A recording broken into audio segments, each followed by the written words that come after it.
Bisa membeli lembaga survei, bisa. Bisa. Suatu negara itu akan hancur kalau diperintah dengan ugal-ugalan dengan cara melanggar hukum. Assalamualaikum warahmatullahi wabarakatuh. Alhamdulillahi wahdah, wassalatu wassalamu ala man la nabiyya ba'dah, Muhammadin sallallahu alaihi wasallam wa man tabi'ahu hudah wa ba'dah. Yang terhormat Bapak Gubernur Sulawesi Tengah, Bapak Haji Rusdi Bastura, Ibu Nilam Sari, Ketua DPRD, keduanya selaku Sohibul Bait, selaku tuan rumah. Kemudian para tamu-tamu yang terhormat dari berbagai daerah, antara lain Ketua Dewan Penasehat KAHMI yang sedang beristirahat di sebelah kita, tentu Ketua Dewan Etik KAHMI Bapak Haji Muhammad Yusuf Kalla. Tadi saya ikut pesawat beliau bersama Mas Anies Baswedan dan kawan-kawan. Ada di sini Mas Anies bersama Bu Yusuf Kalla. Ketua Umum Majelis KAHMI Sulawesi Tengah Bapak Andi Mulhanan Tombolo Tutu. Kemudian Koordinator Presidium Majelis Nasional KAHMI Mas tadi Ahmad Doli Kurnia dan seluruh rombongannya. Kemudian dari pimpinan Forhati yang juga Munas bersama Munas KAHMI yang ke-11 ini. Tentu saya juga mengucapkan terima kasih dan selamat, harus menyapa juga Ketua Panitia Munas yang tadi sudah sambutan, Mas Sabarudin, Ketua Panitia Daerah Munas KAHMI Pak Taufik Abdul Karim, ada Mas Arif Satria, Rektor IPB yang selain juga aktif di KAHMI sekarang sedang menjadi Ketua Umum IJMI, dan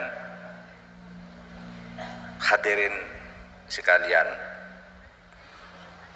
saya mengikuti perjalanan Monas ini didahului dengan perdebatan melalui beberapa rapat tentang tempat.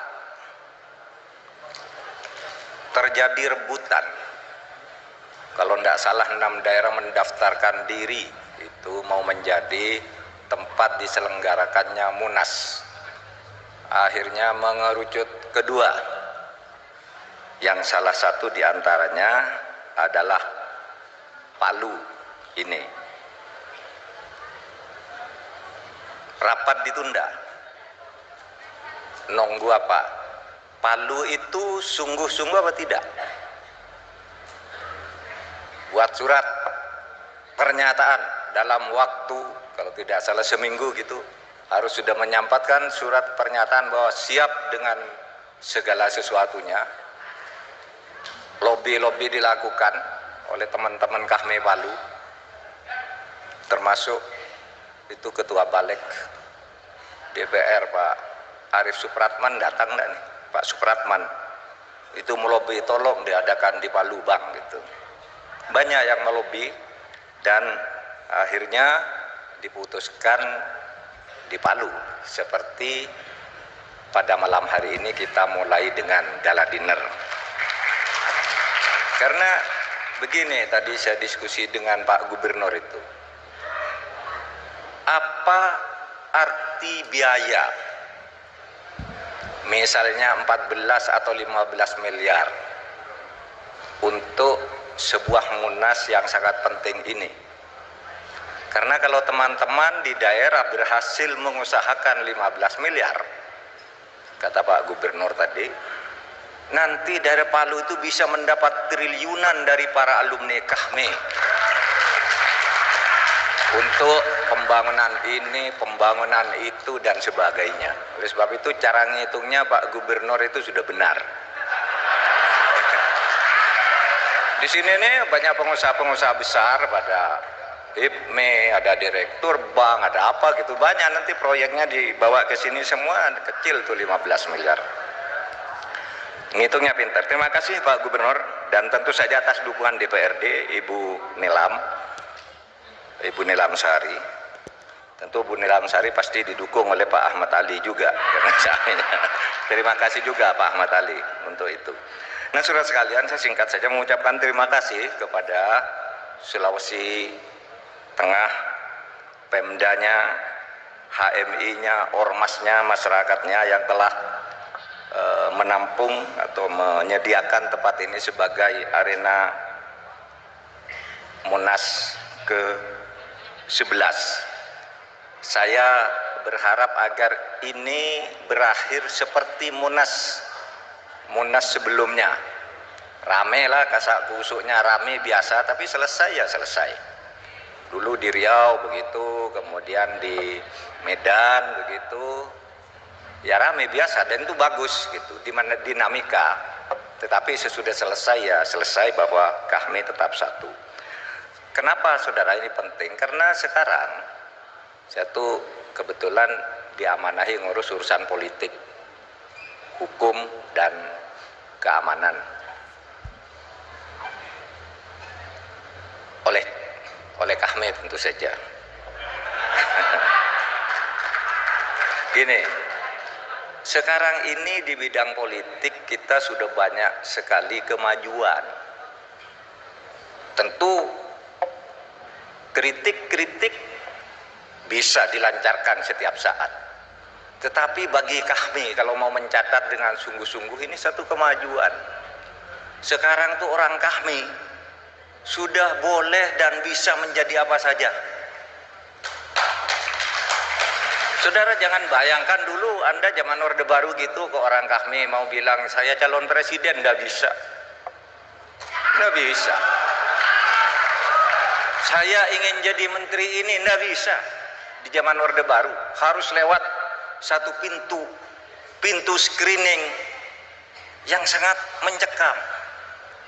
Mau sekolah saja, kalau orang Kahmi dulu, orang lulusan HMI gitu, dosen-dosen itu ditahan.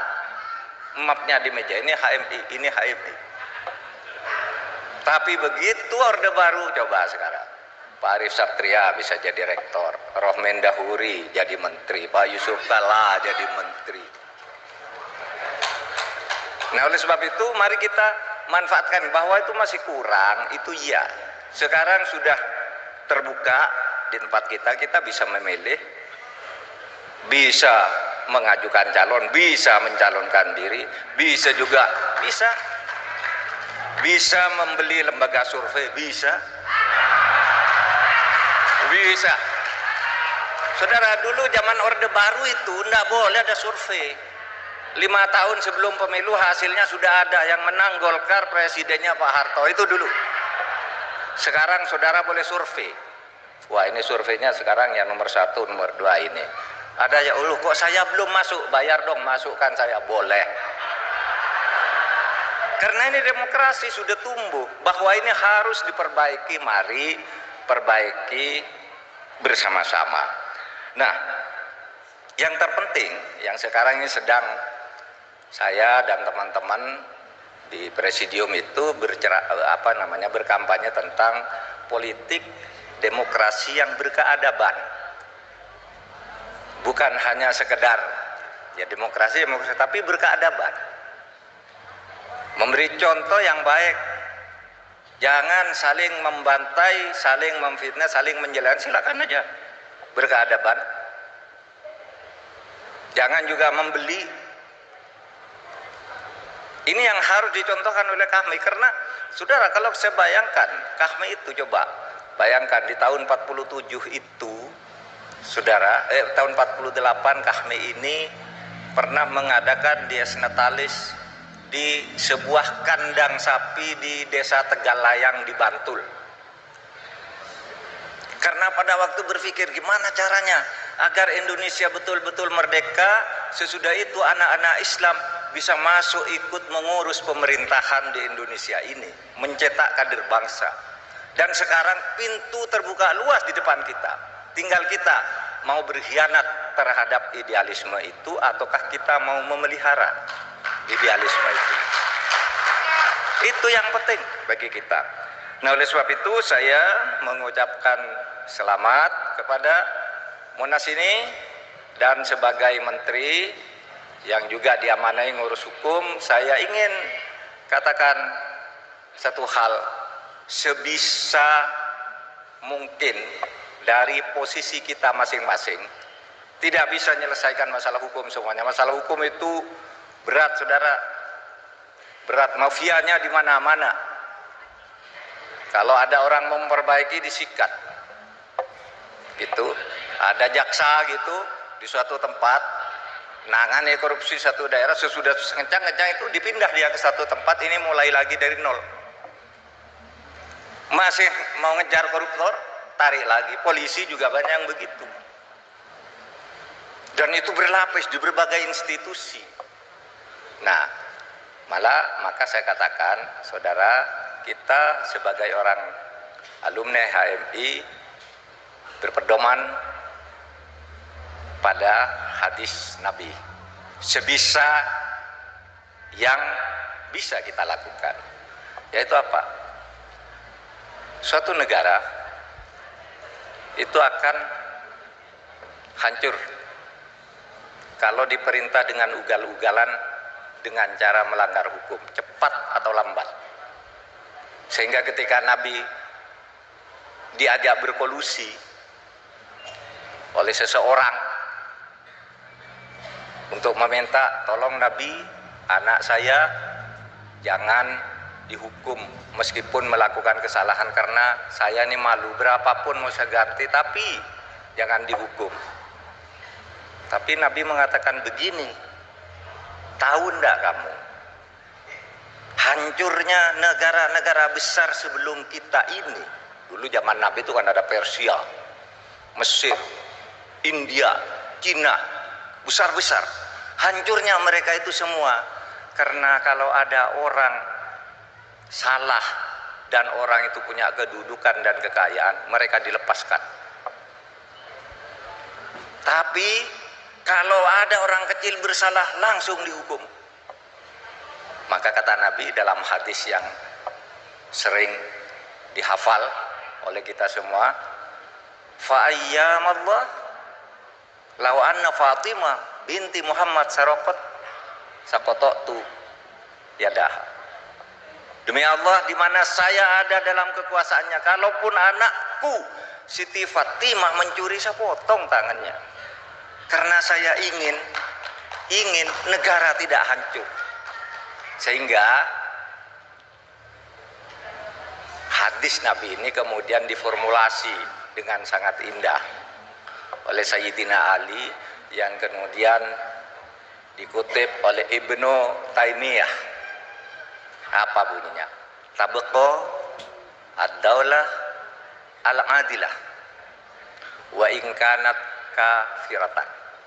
Akan kuat dan abadi suatu negara yang dipimpin dengan adil, dengan tegaknya hukum, meskipun mungkin pemimpinnya itu kafir. Saya tidak mengatakan kita milih pemimpin kafir, enggak, tapi ini mengatakan keadilan itu lebih penting dari status keagamaan. Itu Sayyidina Ali loh, jangan marah ke saya, nanti marah pula ke saya.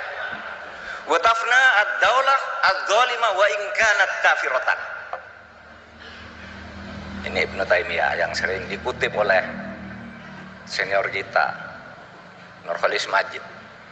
Akan hancur suatu negara yang dipimpin dengan dolim dan tidak adil, meskipun ya negara itu Muslim, Islam, tapi akan kuat dan abadi suatu negara yang dipimpin dengan adil, meskipun mungkin saja masyarakat, nama negaranya dan pemimpinnya kafir, minimal kafir nikmat. Jadi setutup tabqa ad-daulah al-adilah wa in kanat kafiratan wa tafna ad-daulah adz-zalimah wa in kanat muslimatan. Akan kuat suatu negara yang dipimpin dengan adil dan abadi dia, meskipun mungkin formalitasnya sepertinya tidak terlalu islami, dan akan hancur suatu negara yang dipimpin dengan zalim, meskipun mungkin disebut-sebut ini Islam. Assalamualaikum warahmatullahi wabarakatuh.